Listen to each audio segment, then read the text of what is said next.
শ্রেয়া শ্রেয়া শ্রেয়া মামা মামা আমার ফ্রেকে দেখছেন এখানে তো ছিল শ্রেয়া শ্রেয়া শ্রেয়া শ্রেয়া শ্রেয়া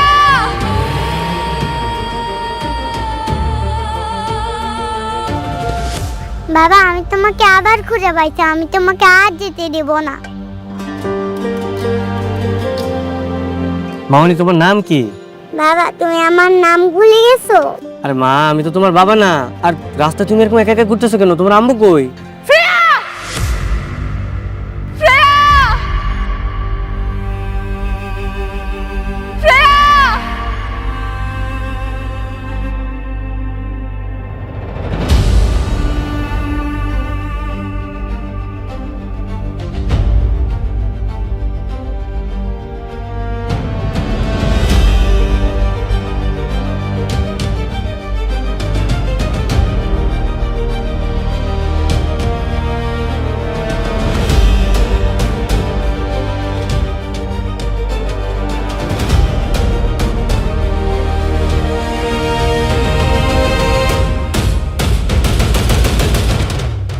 মামা দেখো এটাই আমার বাবা। এটা আপনার বাচ্চা? হ্যাঁ, এত ছোট একটা বাচ্চার কি এভাবে ছেড়ে দেয় রাস্তায়? তুমি তুমি এসব কি বলছো? তুমি এতদিন কোথায় ছিলা? এসব এসব জামা কাপড় পরেছো কেন তুমি? আপনি আপনি কি আমারে বলতেছেন? আমি তোমাকে বলতেছি তুমি এতদিন কোথায় ছিলে শেহজাদ? ছাড়েন। আপনি আপনি আমার এইভাবে ধরতেছেন কেন? হ্যাঁ, আচ্ছা আপনি কি আমার চিনেন? মানে আমি কি আপনারে কোনোভাবে চিনি? তুমি আমাকে চিনতে পারছো না? আমি তোমার স্ত্রী আর আমাদের শ্রেয়া তো তোমার মেয়ে। আস্তাগফিরুল্লাহ। আপনি এগুলো কি বলতেছেন? আর শুনেন, আপনার মনে হয় কোনো ভুল হইতেছে। মানে আপনি যে মানুষটারে ভাবতেছেন আমি ওই মানুষটা না। কি পাগল নাকি বলো তো? হ্যাঁ, এতদিন পর তুমি আমাকে দেখছো, কোথায় জড়িয়ে ধরবে তারা তোমার সাথে মজা করতেছো। আল্লাহ, আমি আপনার সাথে মজা কেন করবো? দেখেন আমি মজা করতেছি না, সত্যি। আসলে আমার মতো দেখতে একটা লোক আছে, বুঝছেন? সবারই এরকম ভুল হইতেছে। আমার মনে হয় আপনি ওই লোকটার স্ত্রী হইতে পারেন। অসম্ভব, এটা কখনো হতেই পারে না। সেম স্মেল, সেম চোখ, সেম ফেস। তোমার মতো এমন কেউ হতেই পারে না। তুমি আমার শেহজাদ, তুমি আমার সাথে আরে আরে ছাড়েন, কি করতেছেন? চলো, মানে কই যাবো আমি আপনার সাথে? আমার বাসায়। তুমি জানো তোমার মা তো এখন আমার সাথেই থাকে। চলো মায়ের কাছে নিয়ে যাবো, চলো না। আমার মা আপনার বাসায় মানে? আচ্ছা ঠিক আছে, চলেন চলেন, আমি আপনার বাসায় যেতেছি। মা কখনো তার সন্তানকে চিনতে ভুল করে না। চলেন চলেন।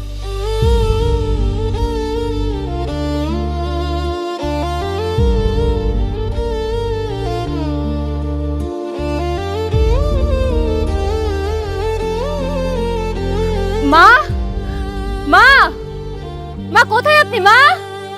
ও ডাকেন ডাকেন। পৃথিবীতে একমাত্র মাই তার সন্তানরা চিনতে পারে, বুঝছেন? তার চিনতে ভুল হবো না। দেখবেন আমার দেখার পরে কবে আমি ওরা চিনি। মা মা, কোথায় আপনি? তাড়াতাড়ি আসুন, দেখুন কে এসেছে। মা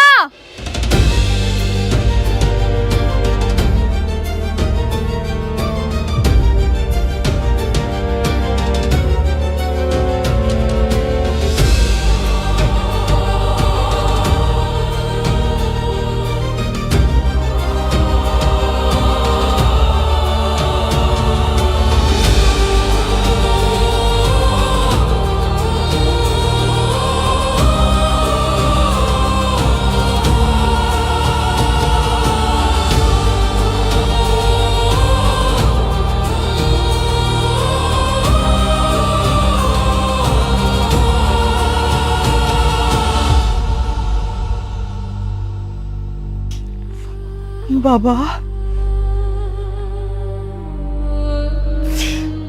বাবা শেহজাদ, আব্বা, আব্বা রে, আব্বা তো কইছিলাম তুই কোথায় ছিলাম? মার কথা একটু মনে পড়ে না? যে মার কথা একটু মনে পড়ে না বাবা, একটু মনে পড়ে না? কোথায় ছিলি তুই আব্বা? আপনি আপনি আপনিও না গোলায় ফেলাইছেন, আপনার ভুল হইতেছে।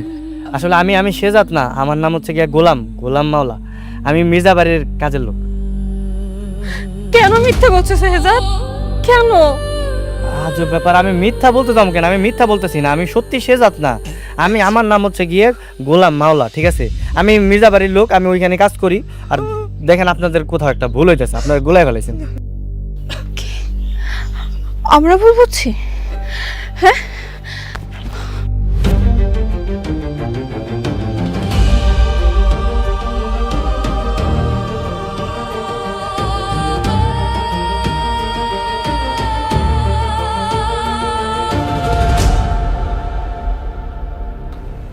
বুঝে দেখো,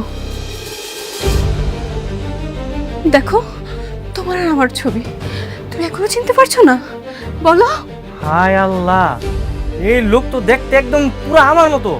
ভাই ভাই আপনি কই ভাই? আপনার লেগে পুরো দুনিয়ার মানুষ আমার খুঁজতেছে ভাই, আপনি তাড়াতাড়ি চলে আসেন ভাই। ও বাবা,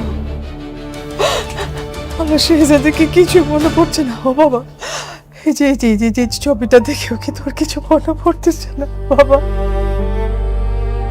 শেহজাদ, তোর কি কিচ্ছু মনে পড়ছে না? না। আচ্ছা, মনে পড়ে আমাদের প্রথম দেখার কথা?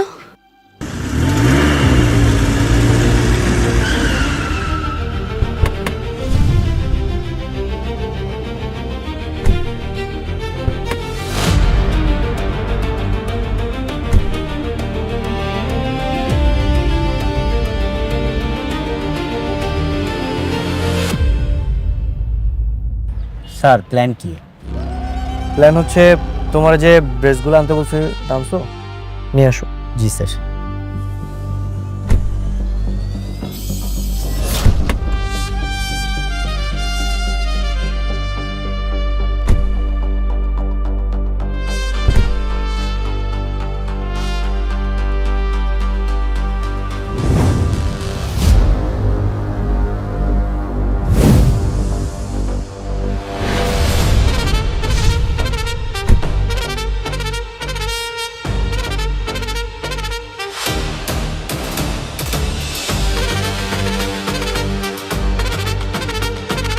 কি ব্যাপার, তোমরা এভাবে সেলুট দিতেছো কেন? তোমরা যদি এভাবে সেলুট দাও তাহলে তো সবাই জেনে যাবে যে আমি শেহজাদ চৌধুরী। হ্যাঁ, তাহলে এই ড্রেস পরে আমার কোনো লাভ আছে? আমি এইখানে আসছি দাউদ খানের যে লোকেরা এই এলাকায় লুকিয়ে আছে তাদেরকে ধরা উচিত। সেলুট নামাও। স্যার আপনি এভাবে সাধারণ মানুষের মতো চলাফেরা করতে পারেন না, এতে শত্রুপক্ষ আপনাকে আক্রমণ করতে পারে। আর ম্যাডাম যদি কোনোভাবে জানতে পারে যে আপনাকে স্পেশাল প্রোটোকল ছাড়া একা একা ছেড়ে দিয়েছি, তাহলে আমাদের কঠিন শাস্তি দেবে, আমাদের চাকরি থাকবে না স্যার। রয়্যাল বেঙ্গল টাইগার সবসময় একাই চলে, আর আমিও একাই চলবো, আমার কাছে লাগবে না। আমার যদি কিছু হয়েও যায় তোমরা আমার পিছনে আসবে না। I don't need any protocol.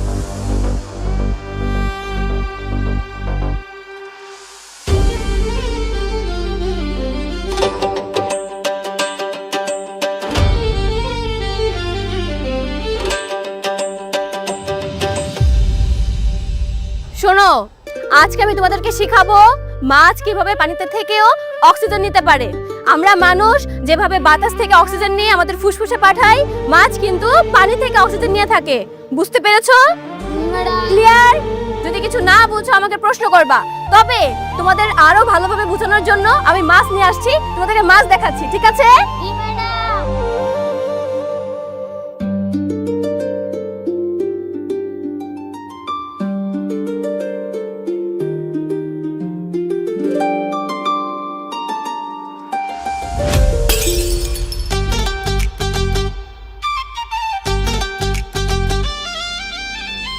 Sorry sorry sorry sorry sorry আমি আসলে দেখিনি, সরি।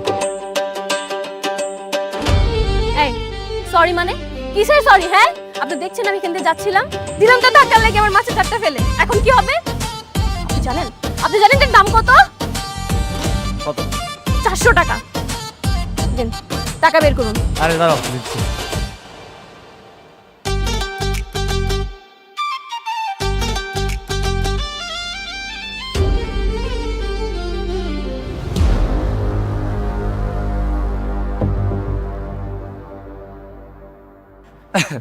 আসলে হয়েছে কি, আমি না টাকা আনতে ভুলে গেছি আজকে। জানতাম তো, আমি ঠিকই জানতাম আপনার কাছে কোনো টাকা থাকবে না। দেখে তো মনে হচ্ছে আপনি ভ্যান চালক, সারাদিন ভ্যান চালিয়ে 400 টাকা আসে আপনার, যে আপনি আমাকে টাকা দিবেন। আচ্ছা শুনেন, আপনি আপনার অ্যাড্রেসটা দেন, আমি কালকে আপনাকে টাকা পৌঁছে দিব।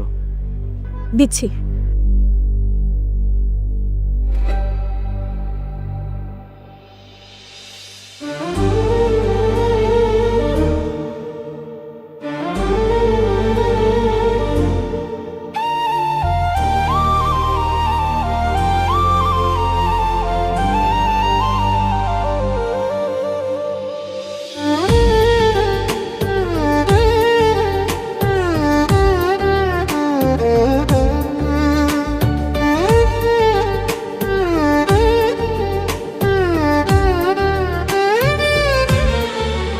এই যে নিন, টাকাটা কিন্তু ঠিকই এসে দিয়ে যাবেন, মনে থাকবে তো?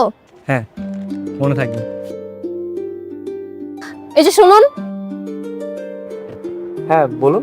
এইটা কিন্তু আপনার সততার পরীক্ষা। কারো ক্ষতি করলে কিন্তু ক্ষতিপূরণ দিতে হয়। আমার টাকা কিন্তু মেরে দিবেন না, কালকে এড্রেসে এসে ঠিকই দিয়ে যাবেন, মনে থাকবে? হ্যাঁ মনে থাকবে।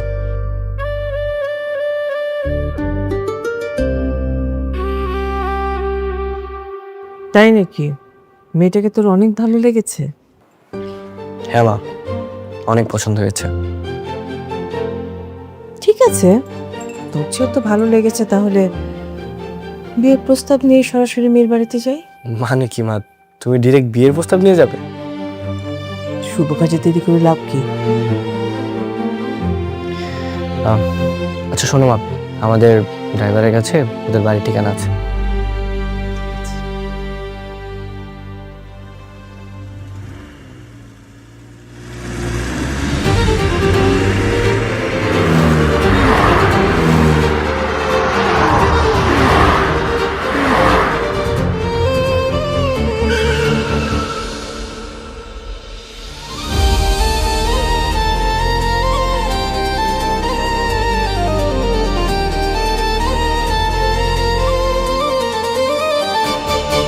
আম্মা আমি বাজারে যাইতেছি।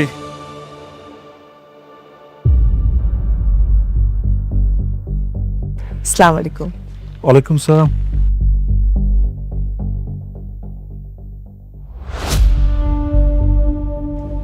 আপনারা ঠিক চিনলাম না, কার কাছে আসছেন? উনি কারমা গ্রুপ অফ ইন্ডাস্ট্রির মালিক শেহজাদ চৌধুরীর মা। উনি আসছেন আপনার মেয়ের সাথে ওনার ছেলের বিয়ের সম্বন্ধ নিয়ে। কি বলছেন এসব? আসলে হয়েছে কি ভাই, আমার ছেলে আপনার মেয়েকে খুব পছন্দ করেছে, তাই আমি দেরি না করে সোজা একদম বিয়ের প্রস্তাব নিয়ে আপনার পাশে চলে আসলাম।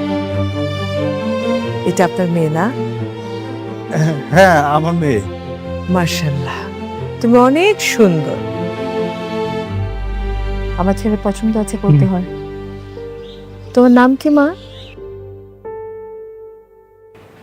জি, ফাতেমা। কি মিষ্টি নাম। সরি, আমি বিয়ে করতে পারবো না। মানে কোনো সমস্যা? না, তেমন সমস্যা নেই, তবে দেখুন আন্টি, বেয়াদবি মানবেন না, আমরা তো গরিব। আমি চাই না আমার বিয়ে কখনো ধনী পরিবারে হোক। আমি সবসময় চেয়ে আসছি আমরা যেমন তেমন সাধারণ একটা ফ্যামিলিতে আমার বিয়ে হোক। সো আমি ধনী ফ্যামিলিতে বিয়ে করব না।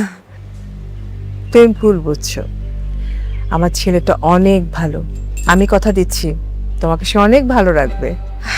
দেখুন আন্টি, জীবনটা যেহেতু আমার, ডিসিশনটা আমার হাতে ছেড়ে দিন না।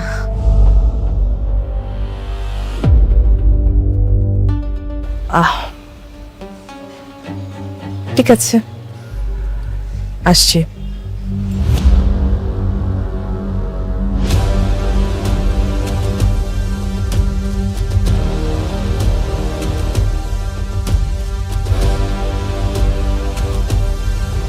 কি বলছো মা? ও বস্তির একটা মেয়ে হয়ে এরকম বড় লোক ছেলেকে বাদ রেখে মানে সাধারণ একটা গরিব ছেলেকে বিয়ে করতে চায়? ঠিক আছে, তাহলে আমি সাধারণ গরিব ছেলে হয়ে ওকে বিয়ে করব। মানে কি? মা, এরকম বউ তুমি কই পাবা? হ্যাঁ, যার মধ্যে বিন্দু পরিমাণ লোভ নাই। মানে ও জানে যে আমার এত কোটি কোটি টাকার সম্পত্তি, তারপর আমাকে রিজেক্ট করেছে। মানে লাখে এক পিস মা, আমি এই মেয়েকে হাতছাড়া করবো না।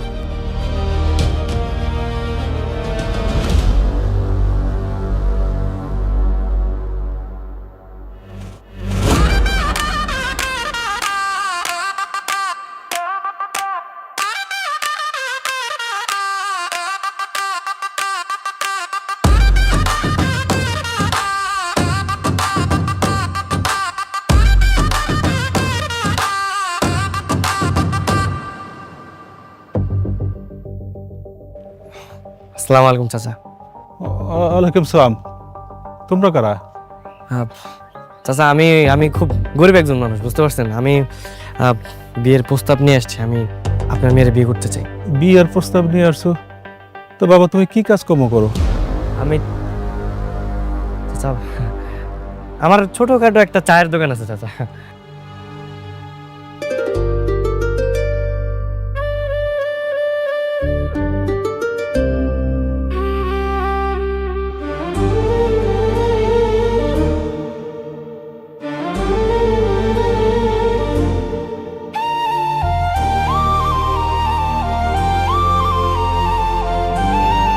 এ কি, আপনি এখানে?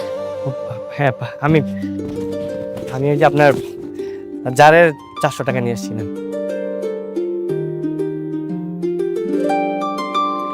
আরে বাহ, আমি তো প্রথমে ভেবেছিলাম আপনি আমার টাকা মেরে দিবেন, বাট এখন দেখছি আপনি খুবই সৎ একজন মানুষ। তবে আপনারা এইভাবে আমাদের বাড়িতে কেন?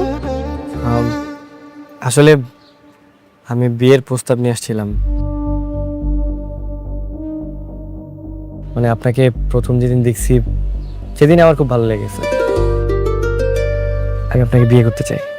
বাবা, বুঝতে পারলাম না, আশেপাশ থেকে এত আমার বিয়ের প্রস্তাব আসছে কেন এখন হঠাৎ করে?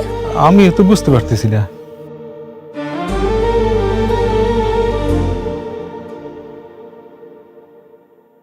কি আপনারা? আপনাদের খুব চেনা চেনা মনে হচ্ছে, আমি কোথায় যেন দেখেছি। কে আপনারা? কই না তো, কোথাও দেখেননি তো। না না, আজ দেখছেন মনে হয়। আসলে ওনারাও যে আমার দোকানের পাশের দোকানের কর্মচারী, হয়তো তখন দেখছেন। হ্যাঁ হ্যাঁ, একদম পাশের দোকানে কর্মচারী। মারে, তুই না এই যে বড় লোকের ছেলের বিয়ের প্রস্তাব ফিরিয়ে দিলি, গরিব ছেলে বিয়ে করবি দেখা। এখন তো গরিব ছেলে আসছে, কি করবি এখন? বাবা, আমি বুঝতে পারছি না আমি কি করব। কেন বুঝতেছেন না? I am really perfect for you.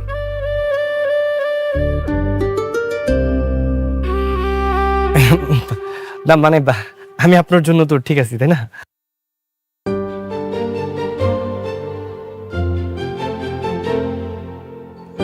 মারে, ছেলেটা দেখতে শুনতে কিন্তু খারাপ না, রাজি হয়ে যা। ঠিক আছে, আমি আপনার প্রস্তাবে রাজি। স্যার, তাহলে ডাকবো কাজী?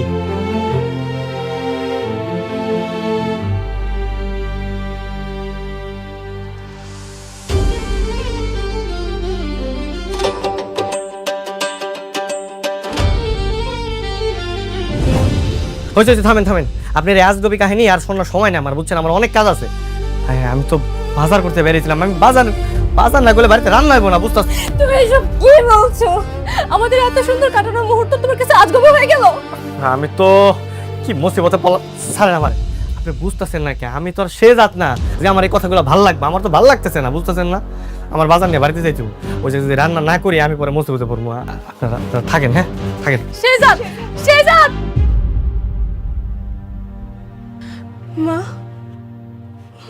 ওকে সত্যি আমার শেহজাদ না? বোমা হতেই পারে না। সেই ছোটবেলা থেকে কোলে পিঠে করে মানুষ করেছে বাবা। মায়ের চোখ কখনো ভুলতে পারে না। আমার মন বলতেছে বোমা ওই আমার শেহজাদ। আমার কথাটা মিলাই না বোমা, ওই আমার শেহজাদ। কি বেটা, বাবা, এত সকালে ঘুম ভাঙলো? আজকে ঘুমই হইল না।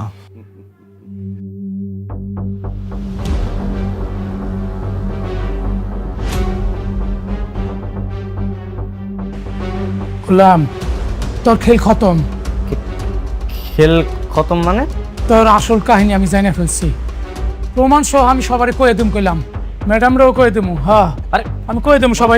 এই পড়ে তো না না, সব কিছু কইতাম। স্যার, ম্যাডাম, এই গোলামের আমি আসল কাহিনী জেনে ফেলছি, সব সত্য বলে দেবো স্যার। আসল কাহিনী? কি আসল কাহিনী? আগে ঋতু ম্যাডাম আসুক, তারপর বলবো। ঋতু ম্যাডাম, ও ঋতু ম্যাডাম, তাড়াতাড়ি আসেন, জলদি আসেন, আসেন।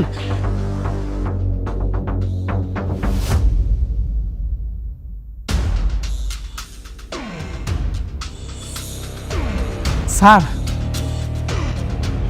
গোলাম আপনাকে সবার চোখ ফাঁকি দিল, আমার চোখও ফাঁকি দিতে পারে নাই। আজকে ওর পর্দা ফাঁস করে দিব। বাবা, আমি আগেই সন্দেহ করেছিলাম এই গোলামের মধ্যে যে গোপন কোনো একটা রহস্য আছে যেটা আমরা কেউ জানি না। আমারও না ইদানিং ওকে সন্দেহ হচ্ছে। বলেন তো মনির কাকা, ওর আসল কাহিনীটা কি? আমিও জানতে চাই।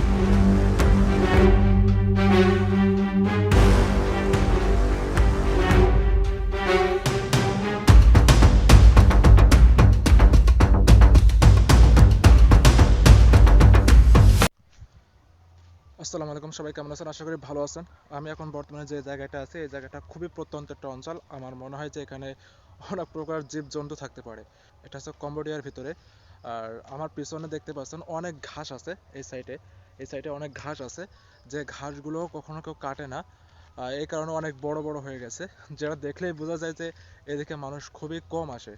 আর আমার এই পাশে যে গাছগুলো আছে এই গাছগুলোর ইতিহাস আমি জানি না, তবে দেখলে বোঝা যাচ্ছে যে এখান থেকে মানুষ খড়ি, মানে যে লাকড়ি সংগ্রহ করে, যে কম্বোডিয়ানরা রান্না বান্না করার জন্য হয়তোবা এখান থেকে তারা লাকড়ি সংগ্রহ করে। আর জায়গাটা খুবই একটা ছমছমে একটা অবস্থা, যেটা এমনি এখানে মানুষ খুবই কম। একটু ভয় করতেছে, কারণ আমি এখানে একা আছি। আর এই সাইডে আমার আশেপাশে পিছন সামনে কোথাও কোনো লোক নাই, দেখতে পাচ্ছেন এদিকে কোথাও কোনো লোক নাই, জাস্ট আমি এখানে একা একা আছি। আর ভালো লাগতেছে না, সব দিক থেকে একটু ঝামেলা, যার কারণে একটু সময় কাটাতে চলে আসলাম। কিন্তু এখন বর্তমানে একটু ভয় করতেছে, যেহেতু কোনো লোক নাই, জাস্ট আমি একা। ওকে, একটু একটু ভয় করতেছে ভাই, জাস্ট ওয়াও। আর অবস্থাটা ওকে, জাস্ট একটু ভয় করতেছে, তবে মনে করেন ভালো লাগতেছে এখন একটু। আমি জানি না সামনে আমার জন্য কি অপেক্ষা করছে, তবে ভাই এই যে ঘাসগুলো দেখতে পাচ্ছেন, এই ঘাসগুলো এটা দেখলে বোঝা যায় যে অনেকদিন এখানে কোনো মানুষ আসে না। এদিকে কোনো পশু পাখিও হয়তো বা নাই যারা এগুলো খাবে, তো হয়তো বা আমরাই প্রথম আসছি। জাস্ট রাস্তাটা মনে করেন গ্রামে যেরকম রাস্তা থাকে না, তেমন রাস্তা আছে, পরিষ্কার, শুধু রাস্তাটুকু পরিষ্কার। হয়তো বা এমনি কোনো গাড়ি ঘোড়া যায়, স্মাগলিং এসব কোনো কারবার হয়তো চলে, যার কারণে এই রাস্তাটা তৈরি করা। তবে গাটা ছমছম করতেছে, ভয় করতেছে, জানি না আমার জন্য কি অপেক্ষা করছে। আর আমার যে সাইডে যে গাছগুলো আছে, এই যে গাছগুলোর নাম কি আমি সেটাও ভালোভাবে জানি না। এখান থেকেই মেবি কম্বোডিয়ানরা তাদের লাকড়ি রান্না করার জন্য লাকড়ি নিয়ে সংগ্রহ করে এখান থেকেই। অনেক পুরনো গাছ, যেটা মোথা দেখলে বোঝা যাচ্ছে মোথা। তারা জাস্ট এই যে ওপরে যে খড়ি আছে এই খড়িগুলো কেটে নেয়, এই যে গাছ আছে তারা ওপরে যে ডাল আছে ডালগুলো কেটে খড়ি বানায় আর মোথা রেখে দেয়, যাতে মোথা থেকে আবার তারা আবার গাছ বড় হয়, গাছ বড় হলে আবার তারা খড়ি সংগ্রহ করবে। একটু তো ভয় করতেছে, কারণ এখানে কোনো মানুষ নাই। আর এই যে গাছগুলা আমার মনে হয় এটা প্রি প্ল্যান করে লাগানো, তারা খড়ি সংগ্রহের জন্য এদেশের সরকার হয়তো প্রি প্ল্যান করে লাগাইছে, কারণ গাছগুলো খুবই লাইন বাই লাইন, সারি বাই সারি। ওকে, আমি একটু দৃশ্যগুলো একটু উপভোগ করি, ঠিক আছে?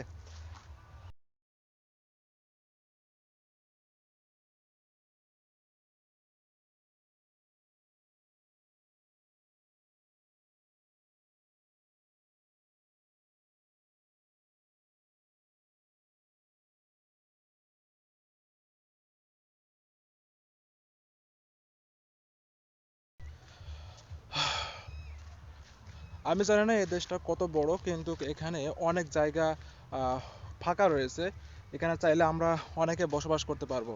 আমার মনে হচ্ছে এই জায়গাগুলো বাংলাদেশে ফাঁকা থাকতো তাহলে অনেক উপকার হতো। আর উপকার বলতে আমরা যেমন ঢাকা শহরে কত মানুষ একসাথে বসবাস করি, এই গ্যাদারিংটা হতো না। আর এটা গ্রাম্য অঞ্চল, এখানে মানুষ থাকে না বলে চলে। আর এই যে কম্বোডিয়া, এই কম্বোডিয়া হলো রাজা কর্তৃক পরিচালিত হয়। এখানে ব্যক্তি মালিকানা থাকে না, যার কারণে এখানে কোনো মারামারি কাটাকাটি নেই। যে যা পারে সেভাবে থাকে সবাই। মনে করেন এরা কোঅপারেট করে, একে অপরকে কোঅপারেট করে। আমাদের বাংলাদেশের মতো মানুষ এই যে জমির জন্য চাচা চাচাকে মারে, ভাইপো চাচাকে মারে, চাচা ভাইপোকে মারে, ভাই ভাইকে মারে, এমন তো হয়। বাট এখানে এমন কোনো ক্যাচাল হয় না। এখানে জমি নিয়ে কেউ কখনো আদালতে যায় না। মানে রাষ্ট্রের একটা কাজ কমে গেছে, যেমন মামলা মোকদ্দমা হয় না, মামলা মোকদ্দমা হলে তো একটা রাষ্ট্রের আলাদা চাপ সৃষ্টি হয়। এই যে জমি জায়গা নিয়ে মামলা মোকদ্দমা হয়, এটার জন্য রাষ্ট্রের আলাদা চাপ সৃষ্টি হয়, কিন্তু কম্বোডিয়ান সরকার এই চাপটা কখনোই গ্রহণ করে না। হঠাৎ করে দেখা পেয়ে গেলাম, মেবি এটা আনারস গাছ। যেহেতু আমি চিনি না, আমি সেই জন্য বললাম, ধারণা করে বলতেছি এটা আনারস গাছ। এটা পাতা দেখে বুঝতে পারলাম যে এটা আনারস গাছ। আমি আমার জীবনে প্রথম দেখতেছি সরাসরি এই আনারস গাছটা। জীবনে আরও অনেক কিছু দেখবো। আমি তো বলেছি আমি প্রকৃতি দেখতে ভালোবাসি। জীবনে আমার যদি সময় হয় আর টাকা হয়, আমি তাহলে শুধু জাস্ট প্রকৃতি দেখবো। প্রকৃতি দেখার জন্য আমাকে যেখানে ছুটে যাওয়া দরকার আমি সেখানে ছুটে যাব। শুধু আল্লাহ ভরসা। আর টাকা দরকার আছে অবশ্যই, প্রকৃতি দেখার জন্য টাকা প্রয়োজন আছে। এখন বাদ বাকি আল্লাহ ভরসা। আমার ভাই প্রকৃতি দেখতে অনেক ভালো লাগে। জাস্ট প্রকৃতি দেখবো, শুধু প্রকৃতি।